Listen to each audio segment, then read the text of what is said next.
Asam lambung, GERD, dan sakit MAH sering dianggap sama oleh sebagian orang. Bukan tanpa sebab, ketiganya memang memiliki keterkaitan. Hanya saja masing-masing merupakan kondisi yang berbeda. Lantas apa perbedaan antara ketiganya?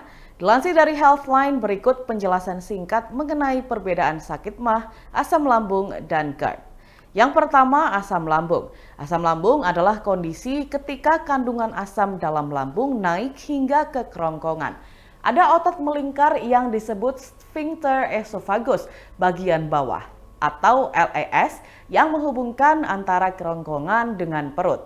Saat Anda menelan, LES biasanya lebih rileks untuk membiarkan makanan dan cairan mengalir dari kerongkongan ke perut, kemudian menutup kembali. Kondisi asam lambung naik terjadi saat otot LES menjadi lemah dan menyebabkan asam lambung naik kembali ke kerongkongan.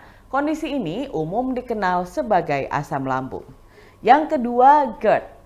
GERD adalah bentuk lebih parah dari asam lambung yang dikenal dengan asam lambung kronis, di mana seseorang mengalami kondisi asam lambung lebih dari 2 kali seminggu atau sampai menyebabkan peradangan di kerongkongan. Kebanyakan orang dapat mengalami asam lambung sesekali karena keadaan tertentu, misalnya setelah mengonsumsi makanan tertentu atau berbaring tepat setelah makan. Namun ketika sudah sampai pada tahap GERD, maka perlu melakukan pemeriksaan. Dokter biasanya akan memeriksa kebiasaan jangka panjang dan bagian anatomi tertentu yang dapat menyebabkan GERD.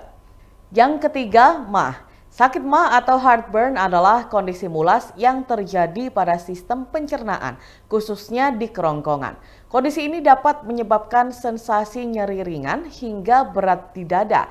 Kondisi MAH disebabkan oleh asam lambung yang mengalir ke kerongkongan. Karena lapisan kerongkongan lebih halus daripada lapisan perut, maka menyebabkan sensasi seperti terbakar di dada. Sakit MAH biasanya terjadi setelah makan dan bisa terasa semakin buruk ketika membungkuk atau berbaring.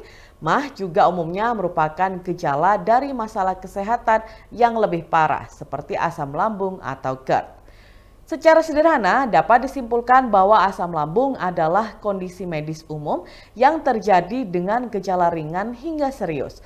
Kemudian GERD adalah kondisi asam lambung kronis yang lebih parah.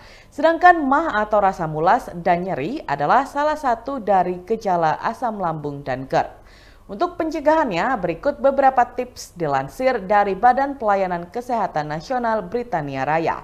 Yang pertama, makan lebih sering dengan porsi kecil daripada langsung makan banyak.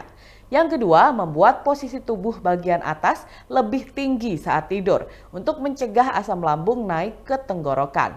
Yang ketiga, menjaga berat badan ideal. Yang keempat, hindari merasa stres dan cemas berlebihan. Kelima, jangan mengonsumsi makanan atau minuman yang memicu gejala asam lambung. Keenam, hindari makan dalam waktu 3 atau 4 jam sebelum tidur. Ketujuh, jangan memakai pakaian ketat terutama di bagian pinggang. Dan kedelapan, jangan merokok dan minuman alkohol.